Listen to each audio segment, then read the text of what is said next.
सारे रुद्र के प्रति प्रणाम हो। इसलिए रुद्र का जो बनाते हैं ना, आकार नहीं है, ऐसा बनाएंगे पिंडी, तो वो क्या है, वो सूचक है। अगर जैसे पूरा ब्रह्मांड है वो ऐसा है, तो उसी का छोटा कर दो तो ऐसा हो जाएगा। इसलिए बोले इसमें भावना करो।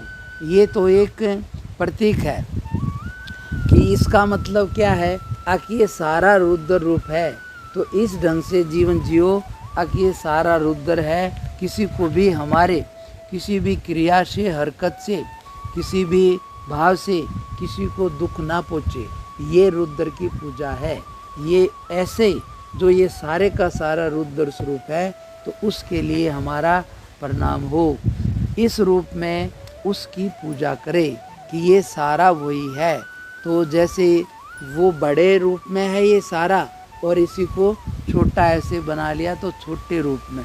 इसलिए कहते हैं ऐसे करके कि ये पूरा ब्रह्मांड ये सारा रुद्र स्वरूप है मिला करके। इसी में हर कोई श्वास लेता है, वायु उसका श्वास है, उसी में सब श्वास लेते हैं। ऐसे ही जल उसका नस नाड़ी समुद्र है, उसी में सब है।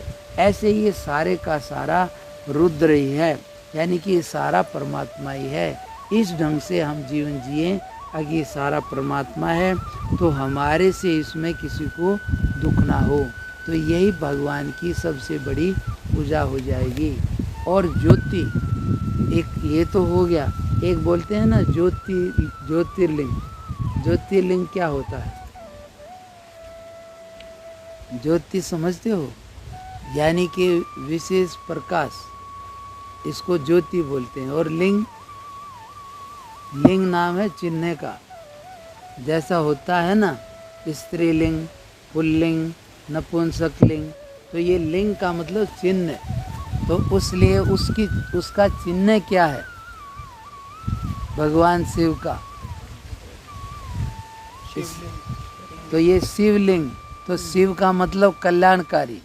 और इसमें ज्योतिर्लिंग, तो इसका पहचान कैसे लगेगा?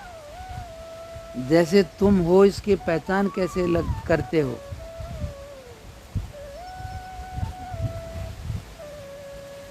जयराम जी की बोलना पड़ेगा।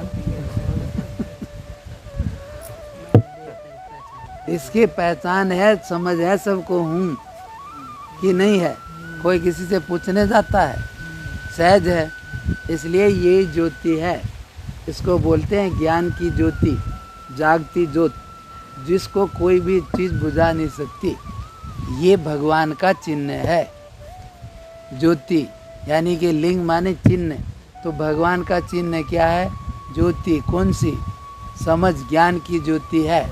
इसको किसी की भी जरूरत नहीं है, ये स्वयं है। और इसी ज्योति से औरों की सिद्धि होती है, इसलिए इसको बोलते हैं ज्योतिर्लिंग। अब तुम्हें दिखता नहीं है आँख बंद करके, तो किससे दिखता है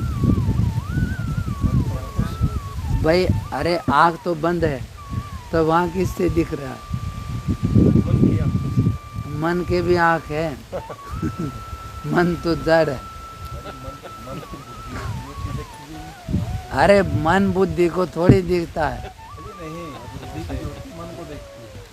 मन बुद्धि भी देखते हैं, पर किसकी सत्ता से देखते हैं? वे अपने आप में जड़ है, ये इसी से देखने की शक्ति पाते हैं। जैसे मीटर है, वो बता देगा गर्म ठंडा।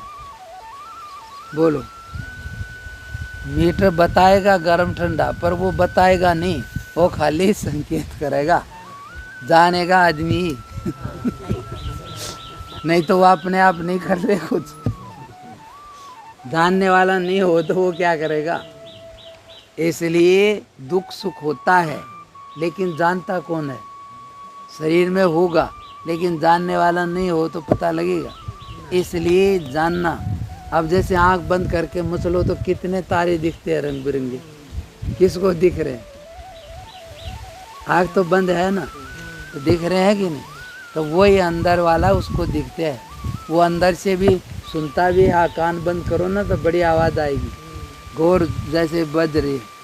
ऐसे ही सब वो अंदर से भी जानता है, बाहर से भी। इसलिए उसको बोलते हैं ज्योति, यानी कि उस भगवान का चिन्ह क्या है? जागती ज्योत जिसको बोलते हैं सबके अंदर है, तो वही उसका चिन्ह है, जिससे किसी में भी पता किससे लगता है, ज्ञान है जब भी तो कहेंगे हाँ ये है, और नहीं तो छुट्टी हो गई। इसलिए प्राण देखेंगे, श्वास देखेंगे, तो श्वास जब भी चलेगा जब उसके पीछे चेतन होगा, चेतन के बिना श्वास नहीं चलेगा। क्यों? क्योंकि प्राण को धारण किया है किसने? चेतन ने। चेतन के बिना प्राण धारण नहीं हो सकता, इसलिए जीव बोलेंगे जिसने प्राण को धारण किया वो।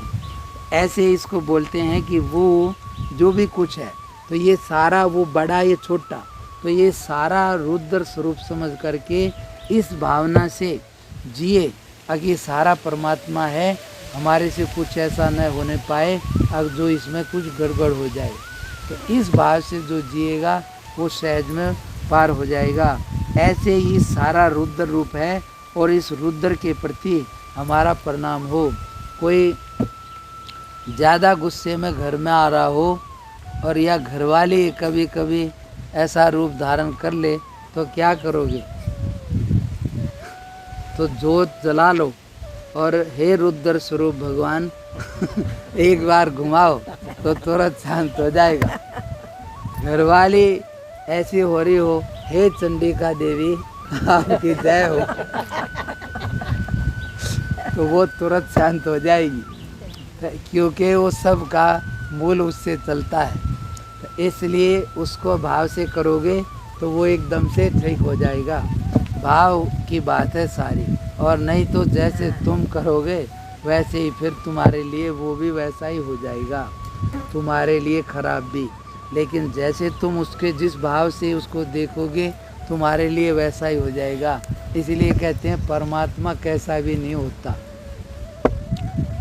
फिर बोला जैसे तुम हो जाओ वैसा ही हो जाता है, अर्थात जैसा तुम्हारा भाव ऐसा ही वो बन जाएगा। पेड़ में भूत हो तो भूत ही हो जाएगा, देवता तो देवता ही हो जाएगा। जैसा तुम भाव करोगे वैसा ही हो जाएगा। बाकी वो सब भावों जैसा है और सब भावों से परे भी है, कोई भी कहीं उसकी लिमिट नहीं है। वो अनलिमिटेड भी है और लिमिटेड भी वही है, सारी सब जगह उसी से चलता है। हाँ, हो गया टाइम भाई, ज़्यादा हो गया लगता है। ओह, तो टाइम तो चला गया। चलो कोई बात नहीं, भगवान के नाम से चला गया। अब देखो ये है, और दूसरा तो रह गया, टाइम कम है, फिर भी मैं थोड़ा सा कहूँ तो पढ़ के जल्दी में सुना देता हूँ। इसको क्या है, अब जिसका भाव हो तो ये ले लेना और इसको पढ़ लेना जब भी टाइम लग जाए भाव से, तो उसके लिए ये है। और बाकी